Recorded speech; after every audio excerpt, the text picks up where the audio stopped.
If you've ever told yourself, I know what's happening, so why can't I stop it? This video is for you. Because anxiety doesn't stay in your life because you're weak, broken, or bad at coping.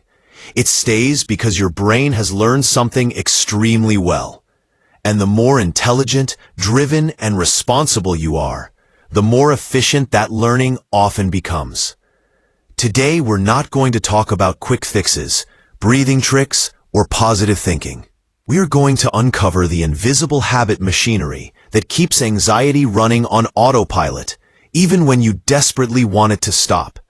Once you understand this machinery, something shifts. Anxiety stops feeling like a personal failure and starts feeling like a system you can interrupt. And systems can be redesigned. Most people believe anxiety comes from stress itself. Too much work, too many responsibilities, too many expectations. But stress is only the spark. The real reason anxiety sticks around is because your brain turns your responses to stress into habits. Habits are not just behaviors like checking your phone or biting your nails. Habits are neural shortcuts. They are patterns your brain builds to conserve energy and protect you. And anxiety, surprisingly, often becomes one of those patterns. Let's start by understanding how habits actually form, because anxiety follows the same rules as any other habit. A habit loop has three core components: a trigger, a behavior, and a result that teaches your brain whether that behavior was worth repeating.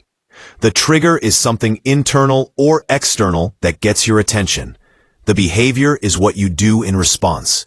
The result is how your body or mind feels afterward. Your brain doesn't care if the result is perfect. It only cares if it's better than before. Think about something positive for a moment. Imagine you receive a funny message or stumble across a short video that makes you laugh. There's a tiny hit of pleasure or relief. Your brain notices that shift immediately. It quietly marks the behavior as useful. Next time you hear a notification sound, your brain doesn't need to analyze the situation. It just nudges you toward the same action again. Over time, the loop tightens. Trigger, behavior, reward. No conscious decision required. Now here's where anxiety enters the picture. Anxiety often begins with a negative trigger. A thought about how much you have to do. A memory of a mistake. A sensation in your chest. A sudden realization that time is slipping by. That trigger creates discomfort. And the human brain is wired to reduce discomfort as fast as possible. So it reaches for something that has worked before. Rehearse conversations in your head, or dive into planning mode. Whatever it is, the behavior creates a small shift. The anxiety drops just enough for your brain to say, that helped. And that's all it takes. The loop is born. Here's the first major mistake most people make without realizing it. They assume habits are built only around pleasure. But the brain is just as motivated by relief. If a behavior reduces anxiety by even 5%, it gets reinforced. And the more often that loop runs, the faster it becomes. Eventually, the trigger doesn't even need to be strong. A vague sense of unease is enough to launch the behavior automatically. Over time, something more subtle happens. Anxiety itself becomes a trigger. You're not just responding to stress anymore. You're responding to the memory of stress. You think about everything you need to do, and that thought triggers worry. The worry triggers more thinking. The thinking triggers more bodily tension. And now the behavior in the habit loop isn't distraction anymore. It's thinking itself.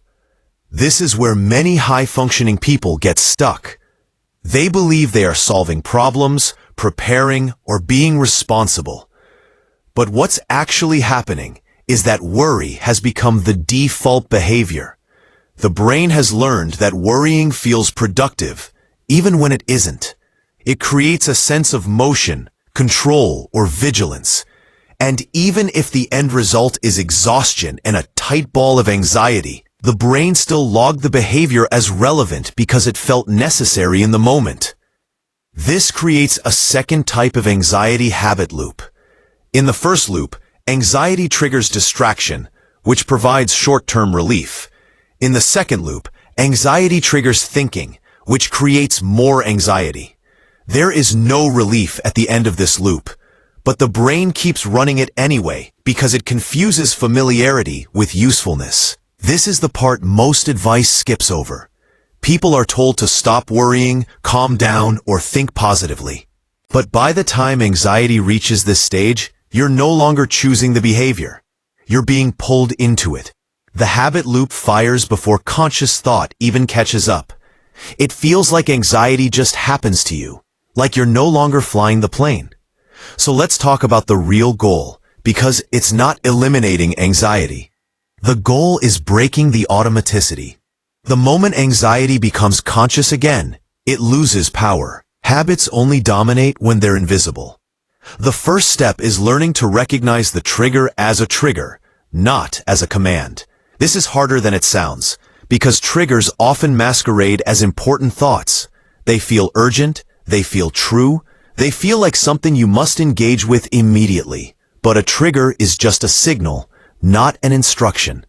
When you notice anxiety rising, instead of asking, "How do I get rid of this?" ask, "What habit loop just activated?" That single question creates a pause, and pauses are lethal to habits. In that pause, you begin to see the sequence, the thought, the sensation, the pull toward a familiar behavior. Awareness doesn't stop the loop instantly, but it weakens it. The second step is understanding the reward you're actually getting. This is where most people misunderstand their own anxiety. They say, "This doesn't help me at all." But the brain disagrees. It's getting something. Maybe it's distraction. Maybe it's the illusion of control. Maybe it's avoidance. Maybe it's familiarity. Once you identify the reward, you stop fighting blindly and start working intelligently. Now comes the most important shift. Breaking an anxiety habit loop doesn't mean forcing yourself to be calm. It means teaching your brain that the old behavior no longer delivers what it promises. And brains learn best through experience, not logic. This is why simply telling yourself to stop worrying rarely works. The habit loop is stronger than reasoning. Instead, you introduce a new response that changes the outcome of the loop, not by suppressing anxiety, but by staying present with it just long enough to observe it. When you feel anxiety and don't immediately distract yourself, something surprising happens. The anxiety rises, peaks, and falls on its own. The brain witnesses this. It starts to learn a new association. I don't have to do anything for this to pass. That experience slowly rewires the loop. The same applies to worry thinking. When you notice yourself spiraling, the goal isn't to solve the thoughts. It's to notice that thinking is the behavior. The moment you label it as a habit rather than a problem, its grip loosens. You're no longer inside the thought. You're observing the process. This doesn't mean anxiety disappears overnight. What changes first is your relationship to it. You move from being trapped inside the loop to watching it run. And when you can watch something, you're no longer fully controlled by it. Over time, new habit loops form.